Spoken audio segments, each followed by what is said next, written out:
O autor D.H. Lawrence disse: se ao menos pudéssemos ter duas vidas, a primeira na qual cometemos os erros, e a segunda em que tiramos proveito do que aprendemos com eles.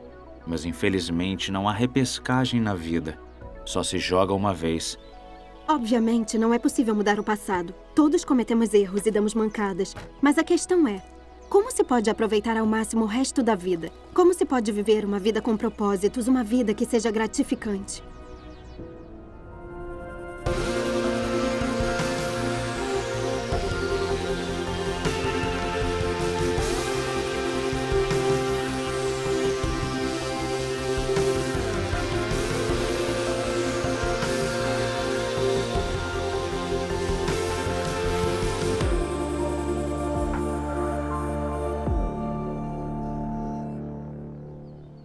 O apóstolo Paulo nos diz: portanto, irmãos, rogo-lhes pelas misericórdias de Deus, que se ofereçam em sacrifício vivo, santo e agradável a Deus. Este é o culto racional de vocês. Não se amoldem ao padrão deste mundo, mas transformem-se pela renovação da sua mente, para que sejam capazes de experimentar e comprovar a boa, agradável e perfeita vontade de Deus. Paulo diz: rompam com o passado. Não se conformem com o padrão deste mundo. E com este mundo ele se refere ao mundo que se isolou de Deus. Uma tradução diz da seguinte forma: não deixe o mundo ao teu redor te espremer e te moldar à maneira dele. Em outras palavras, ouse ser diferente. Eu não sinto pressão para me conformar. Sim. Na maior parte da vida, eu acho. Sim, todos os dias. Depende. No outro dia, eu tava num bar e um amigo queria ir pra uma boate. Eu queria ir pra casa dormir. E eu fui pra casa dormir. Quando as pessoas me olham e não me sinto confortável, eu fico estressada. Eu não sofro a menor pressão pra me encaixar em nada. Eu faço o que eu quero 100%. Eu sou um cara inabalável. As pessoas te veem com alguém e dizem: você tá agindo igual a ele ou imitando. Aí eu falo: não, eu sou quem eu sou. No trabalho? Sim. Antes era com amigos. Hoje em dia, eu sou quem eu sou. O tempo todo eu tento lutar contra as correntes da vida. Na maioria das vezes eu não consigo, mas tudo bem, sabe? Serve de lição. Eu não sinto a necessidade de me moldar a ninguém. Eu nunca quis ser diferente. Eu sempre quis me encaixar.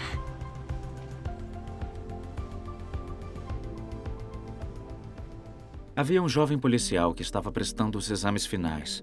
As primeiras questões no papel eram relativamente fáceis, mas aí ele chegou na questão 4.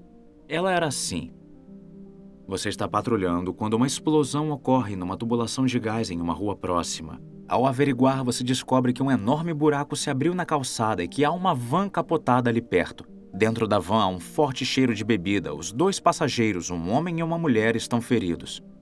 Você reconhece a mulher como a esposa do seu chefe de divisão, que no momento está em viagem pelos Estados Unidos. O motorista de passagem para e lhe oferece ajuda, e você percebe que é um homem procurado por assalto à mão armada. De repente, outro homem sai correndo de uma casa, gritando que a esposa está esperando um bebê e que o choque da explosão tornou o parto iminente. Um outro homem grita por socorro. Ele foi lançado em um canal por causa da explosão e não sabe nadar. Descreva em poucas palavras que ações você tomaria. O policial pensou por um momento, pegou a caneta e escreveu: eu tiraria meu uniforme e me misturaria com a multidão. No cotidiano, há muita pressão para nos misturarmos com a multidão, meio que nos mesclarmos em nome de uma vida mais fácil, mas fomos chamados para ser diferentes. Ser diferente não quer dizer ser estranho, não precisa falar com um linguajar religioso estranho, nem usar roupas estranhas, só precisa ser você mesmo. Oscar Wilde disse uma vez: seja você mesmo, todos os outros já existem. Jesus foi a pessoa mais autêntica e mais normal que já existiu. Ele foi o ser humano mais integrado possível. E Paulo disse: não se amoldem ao padrão, ou seja, não fique preso ao passado, faça um novo começo. Ser você mesmo é altamente libertador. Eu não sei você, mas eu acho que às vezes temos medo da mudança. Talvez você tenha vindo ao Alpha porque viu uma mudança em um amigo ou membro da família. Algo na vida deles chamou a atenção. E você quis saber por quê. Mas ao mesmo tempo pensa, sei lá, mas quero ser assim. O que significaria fazer esta mudança? Deus não está pedindo que deixe para trás coisas boas. Ele quer o melhor para a sua vida. Ele só pede que você deixe o lixo da sua vida para que você possa tomar posse de todos os tesouros que Ele tem reservado para você. Um dos tesouros que Paulo menciona é o amor sincero. São Paulo escreve: o amor deve ser sincero. Dediquem-se uns aos outros com amor fraternal. Prefiram dar honra aos outros mais do que a si próprios. A palavra grega anupócritos significa literalmente sem hipocrisia. E foi essa a palavra usada nas peças gregas. Quando o ator usava uma máscara, isso era um upócritos, da qual veio a palavra hipócrita. E eu suponho que essa máscara é o que nós colocamos quando não queremos que uma pessoa veja quem realmente somos ou o que sentimos. Fazemos isso em nossos perfis em redes sociais. Ninguém põe uma foto de si mesmo parecendo feio. Encontramos a melhor foto possível, com a melhor iluminação e filtros. Mas nem sempre isso é real. E o perigo é, se tratarmos a vida desse jeito, então nossos relacionamentos e amizades poderão se revelar muito rasos ou superficiais. Mas não foi para isso que fomos criados. Fomos criados para relacionamentos significativos. E quando eu finalmente compreendi isso, eu entendi que se Deus me aceita do jeito que sou, apesar de saber as piores coisas sobre mim, então talvez eu mesma possa me aceitar. Quando você entende que Deus te ama do jeito que você é, pode tirar a máscara e ser você mesmo. Pode ser autêntico. E isso significa ser um ser humano amado por Deus. Quando isso acontece, você começa a vivenciar uma conexão real com outras pessoas. E vemos isto acontecer no Alpha, no grupo menor, quando as pessoas gradualmente tiram suas máscaras. Costumamos pensar que vamos impressionar as pessoas com nossas virtudes. Mas, na verdade, nos conectamos através das nossas vulnerabilidades. E é quando as pessoas começam a tirar a máscara que amizades profundas e incríveis começam a se formar. O amor sincero e autêntico é o contrário do amor superficial. Tem a ver com ser o mesmo em diferentes situações, ser consistente e ser íntegro. Tem a ver com dizer a mesma coisa sobre uma pessoa e para essa pessoa. Porque às vezes é tentador falar sobre as pessoas pelas costas, ou seja, fofocar sobre elas. O amor sincero envolve procurar dar mais do que receber. Isto se aplica a todas as áreas da vida, inclusive a sexual. Deus é o criador e projetista mais maravilhoso. E Ele deu os presentes mais incríveis. Ele deu o presente do casamento e do sexo. O sexo foi a ideia de Deus. Ele não foi surpreendido por isto. Ele não olha para baixo e pensa, ó céus, o que eles vão aprontar agora? O prazer é a invenção de Deus, não do demônio. O demônio tenta distorcer as coisas bonitas que Deus cria. E a Bíblia afirma a nossa sexualidade. Há um livro inteiro na Bíblia dedicado ao tema do amor e sexo, a luz, o contentamento e a satisfação trazidos. Mas o inventor e projetista também nos diz como este belo presente deve ser apreciado em sua totalidade. E o contexto bíblico é um compromisso vitalício dentro do casamento. Jesus citou o livro de Gênesis. Por esta razão, o homem deixará pai e mãe e se unirá à sua mulher, e eles se tornarão uma só carne. Em outras palavras, há o ato público do deixar e do compromisso, uma adesão. E é isso que a palavra em hebraico significa, estar grudado. E não só fisicamente, biologicamente, mas emocional, psicológica, espiritual e socialmente. E este é o contexto cristão para que esta união em uma só carne aconteça. E neste contexto, a liberdade e a alegria é emocionalmente comovente e lindo. É a visão de sexo e casamento mais positiva que existe. Na verdade, é de longe a visão mais romântica. E é plano de Deus, e é propósito de Deus. E o projetista diz, aqui tem um presente lindo. Mas não o estrague, porque pode se machucar com isto e ele é muito poderoso. Não existe essa coisa de sexo casual. Cada ato afeta esta união em uma só carne. Eu, às vezes, ilustro isto colocando 2 pedaços de papel juntos, um com a figura de um homem e outro com a figura de uma mulher. Se você colá-los e depois tentar arrancar, vai ver o estrago que causa, o dano. Em toda a nossa sociedade, vemos corações partidos, pessoas feridas. Deus não quer que você se machuque. Por isso, Ele nos deu esta linda imagem de como as coisas podem ser e de como as coisas devem ser. A boa notícia é que nunca é tarde demais. Deus ama você. A sociedade para a qual Paulo escrevia como a nossa era uma sociedade onde os padrões de Deus não eram mantidos. E eles estragaram as coisas e foram feridos e magoados. Mas Paulo nunca os condena por isso. Ele apenas diz: não viva mais assim. De agora em diante, viva de forma diferente. Deus perdoa. Isto tem tudo a ver com o amor de Deus por você. E foi por isso que Jesus morreu por você, para que o passado possa ser perdoado, para que o passado possa ser apagado e para que as feridas, se houver feridas, possam ser curadas. Jesus quer restaurar a totalidade da sua vida e te dar um novo começo. Hoje pode ser um novo começo para você. Então, este é o amor sincero. Outro tesouro é o entusiasmo por Deus. Em Romanos 12:11, Paulo diz: nunca lhes falte o zelo. Sejam fervorosos no espírito, sirvam ao Senhor. Isto significa mantenha seu entusiasmo espiritual. O que importa é o entusiasmo.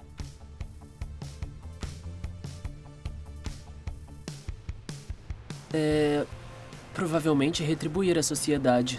Depois que eu morrer, eu só quero ser lembrado. Só isso. Eu quero ser um cantor. Ter uma mulher gata e filhos maneiros pra eu levar pra surfar. Ser dono de um negócio. Me aposentar jovem. Ter uma vida saudável com um estilo de vida saudável. Formar uma família. Eu quero muito poder ajudar minha família, sabe? Ganhar muito dinheiro e poder dar uma boa condição pra eles. Eu quero ser rica, eu quero estar apaixonado o tempo todo. Esse é o meu sonho. Só não quero me arrepender. Conhecer o meu propósito. Uma boa noite de sono. Eu espero mesmo que todos tentem se ajudar mais. Viver intensamente e morrer um dia. Desde que eu esteja feliz, tá tudo bem. Eu não sei se você orou depois da última sessão, quando houve aquela oportunidade de pedir que Deus nos enchesse do Espírito Santo. Bom, se você orou, pode ter tido uma experiência incrível com Deus. Talvez tenha ficado muito mexido quando o Espírito Santo tocou seu coração de uma forma profunda. Talvez você tenha até achado avassalador. Ou talvez tenha ficado um pouco desapontado. Poderia dizer, eu esperava ter uma experiência incrível, mas, pra ser honesto, não senti grande coisa. Ou talvez esteja pensando, eu achei muito difícil. Talvez esteja pensando, eu não achei nem um pouco fácil. Talvez tenha sentido vontade de fugir, talvez até tenha fugido. Mas, de certa maneira, isso realmente não importa, porque sentimentos têm altos e baixos. Um dia você pode estar ótimo e tudo estar saindo muito bem, e no dia seguinte você acorda e se sente péssimo. Se você acorda numa segunda de manhã se sentindo péssimo após um incrível fim de semana, quer dizer que nada aconteceu? Claro que não. Você só deve estar cansado. O que importa é o seu relacionamento a longo prazo com Deus. Eu cresci como filho único. Era o bom menino da igreja e aos 18 anos, como muitos clichês ruins, eu me rebelei e me tornei um promotor de boate. E nos 10 anos seguintes, dos 18 aos 28, eu realmente subi na escala social de Nova York. Aos 28, eu já tinha conseguido muitas das coisas que eu achava que queria. Sabe, a minha namorada estava na capa de revistas, eu tinha um Beamer, tinha um Rolex, eu tinha um Labrador Retriever, tinha um grande piano no apartamento em Nova York, e eu era muito infeliz. E alguma coisa despertou em mim, alguma coisa, sei lá, um entendimento, talvez, de que eu nunca encontraria a felicidade onde estava procurando. Nunca veria mulheres o bastante, drogas o bastante, festas o bastante. Acho que foi um olhar novo, ser capaz de olhar a fé novamente com um olhar novo. E eu me tornei tão atraído por um Jesus que andou por aí servindo aos pobres, andou por aí cuidando dos outros e vivendo uma vida íntegra. E tem um versículo de Tiago que diz: a religião que Deus, nosso Pai, aceita como pura e imaculada é esta: cuidar dos órfãos e das viúvas em suas dificuldades e não se deixar corromper pelo mundo. Eu só tinha dado mancada na vida. Não fiz nada por uma década e ainda corrompi as pessoas por dinheiro. Eu dei uma guinada radical na minha vida. Eu acabei vendendo todos os meus bens e entrei num grupo de médicos de uma missão humanitária de voluntários na África Ocidental, que trabalhavam num enorme navio hospital. E me tornei fotojornalista deles e vi muitas coisas durante aqueles 2 anos. E eu acho que a coisa que mais me marcou foi ver aquelas pessoas bebendo água suja. Metade do país não tinha sequer a necessidade mais básica para a saúde. Metade do país não tinha água limpa para beber. E aí depois, quando eu voltei para Nova York, eu estava sedento. E foi esse o tema que tanto me motivou a trabalhar. a caridade água definitivamente nasceu da minha experiência de fé, do meu retorno à igreja, a Cristo, a Deus de novo. E eu acredito que a ideia da caridade água agrada muito a Deus. Eu acredito que a ideia de um mundo onde cada pessoa beba água limpa é tão fluida, tão alinhada com o coração de Deus, o coração do Pai. E é uma coisa incrível poder fazer isso com o meu trabalho. Nos últimos 9 anos, arrecadamos quase 200 milhões. Ajudamos mais de 5,5 milhões de pessoas no mundo todo a ter acesso à água potável. Então, conseguimos uma redução. E o mais importante, o número de pessoas sem água tinha caído de 1 bilhão para 660 milhões. Sabe, se eu olhar para trás, acho que essa ideia de tentar servir a Deus através do meu trabalho mudou tudo na minha vida. Mas acho que pode fazer isso onde você estiver, seja um banqueiro ou seja você um florista.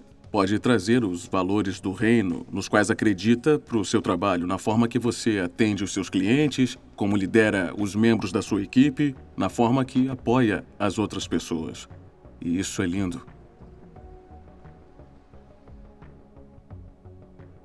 Paulo disse que se ofereçam em sacrifício vivo. Bem, esse é um ato voluntário, oferecer todo o nosso ser a Deus, todas as nossas vidas. Isso significa dar a Deus o nosso tempo, nosso bem mais valioso. Quando alguém deposita sua fé em Jesus, suas prioridades mudam e o relacionamento se torna a coisa mais importante. Não apenas com as pessoas, mas também com Deus. Sim, mas dar a Deus todo o nosso tempo não quer dizer que vamos passar todo o tempo lendo a Bíblia e orando. Investir tempo na comunicação com Deus vai transformar o seu relacionamento com Ele. E investir no relacionamento com outras pessoas também é importante. E não precisa fazer isso sozinho. A Alfa é só uma maneira de promover reuniões, mas também há outras formas, como igreja aos domingos. Também entregamos a Deus nossas ambições. Mas será que um cristão deve ser ambicioso? A resposta de Jesus a essa pergunta é sim. Na verdade, Jesus nos ordena a ter ambição. Ele disse, busquem, pois, em primeiro lugar o reino de Deus e a sua justiça, e todas essas coisas lhe serão acrescentadas. Em outras palavras, não faça de coisas secundárias sua ambição principal.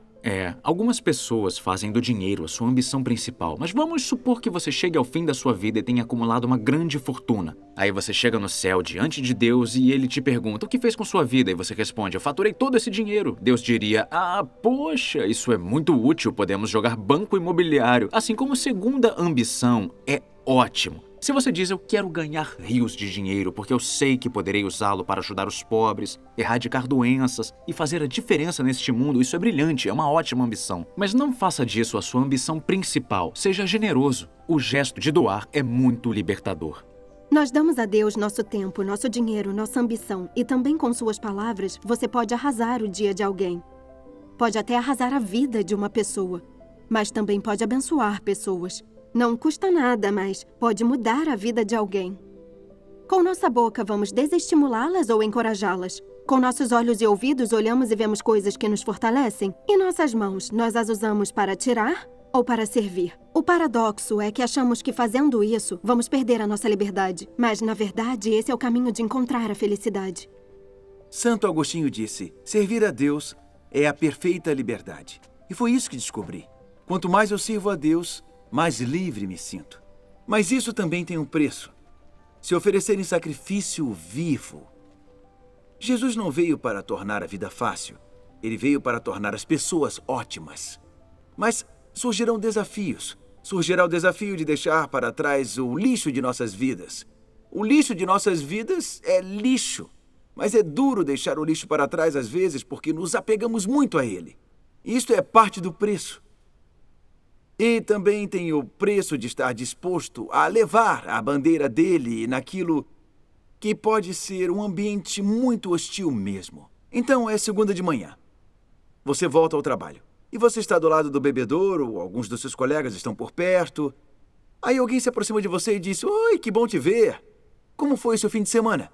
Você diz, meu fim de semana foi ótimo, muito obrigado. É mesmo? E o que você fez? Eu fui ao campo. Ok. E aonde você foi? Num lugarejo perto de Chichester. Eu conheço. E onde perto de Chichester você foi? Bracsham Bay? Eu conheço Bracsham Bay. Meus pais moram perto de lá. Onde você esteve em Bracsham Bay? Nós estivemos Bom, estivemos num tipo de... você sabe, se chama Richardson. Você sabe, é tipo uma colônia de férias. Você foi numa colônia de férias nesse tal de Richardson? Passar o fim de semana? Mas o que você foi fazer lá? Ah, bem, é um curso.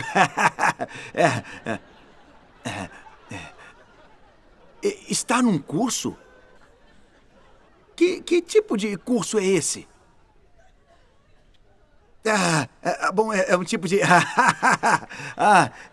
é muito difícil de descrever, sabe? É mais ou menos... na verdade, ele se chama curso... curso alfa.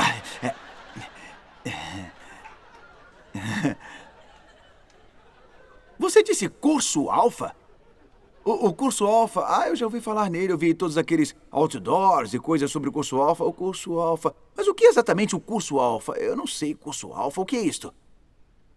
Bom, o curso alfa como é que eu vou descrever o curso alfa? Ele é um tipo, basicamente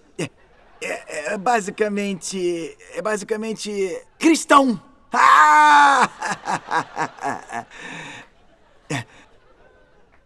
Eu vou dar uma notícia. Eles não vão matar você. Eles podem rir de você.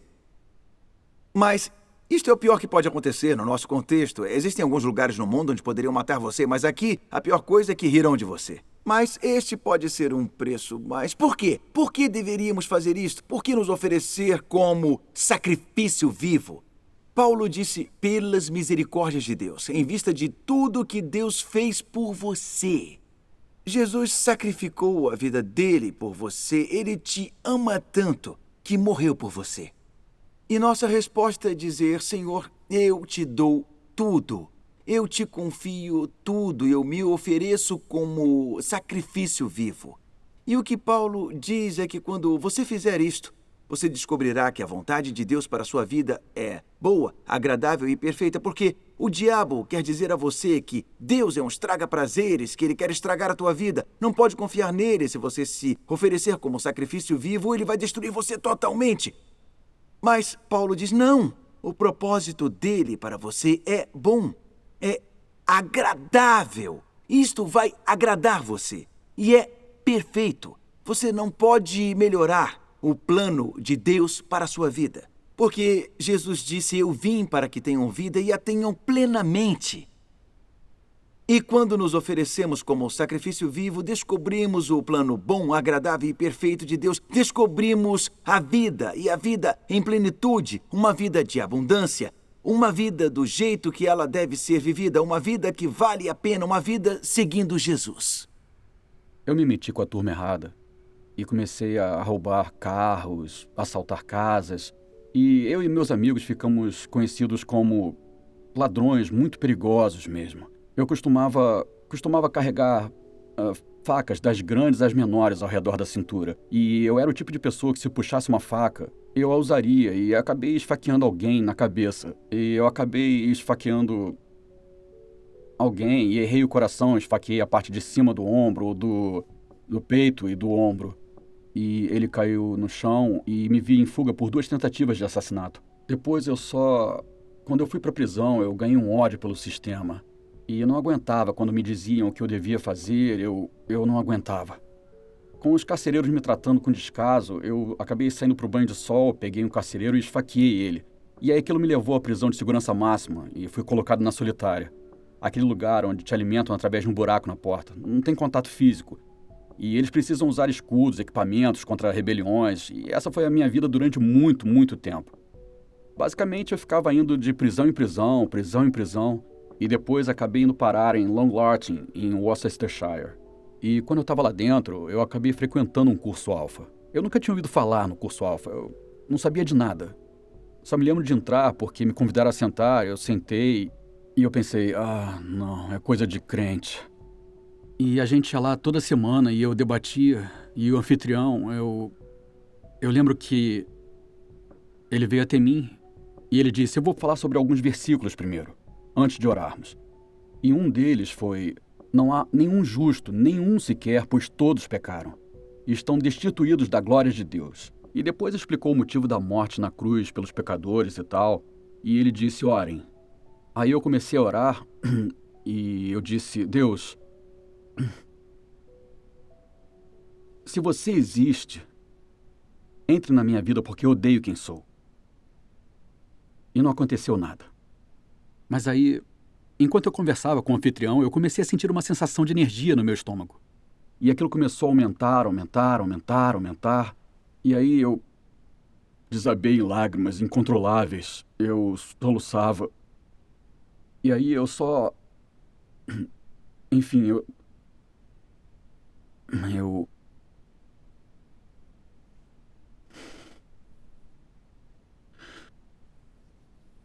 Porque aquilo foi uma mudança na minha vida. Eu sabia que Deus era real. E ninguém mudaria mais aquilo. E aí eu me lembro de correr na ala. E as pessoas souberam claramente que eu tinha me tornado cristão. E eu cheguei a ajudá-la em outros 2 cursos alfa. E aí eu fui solto. Eu fui pra prisão porque esfaqueei... Porque, com certeza, a prisão onde eu esfaqueei o carcereiro seria a última prisão a me querer. Mas ela foi a primeira. É assim que Deus trabalha. A melhor coisa pra mim é ir a prisões, ajudar os encarcerados e falar pra eles sobre Deus. Eu tenho 4 filhos. São minha vida. E o que me choca é porque agora eu sei que, naquela época, se eu tivesse filhos, eles não teriam tido uma boa criação. E agora eles sentam à noite pra estudar a Bíblia com o pai. Eles estudam a Bíblia com o pai deles. Têm uma vida. São lindos. E minha vida, provavelmente minha esposa, meus filhos são o maior presente que, além da graça que Deus me deu, são o maior bem que Ele poderia me dar. Eu não esperava chorar assim. Eu tô recuperado agora.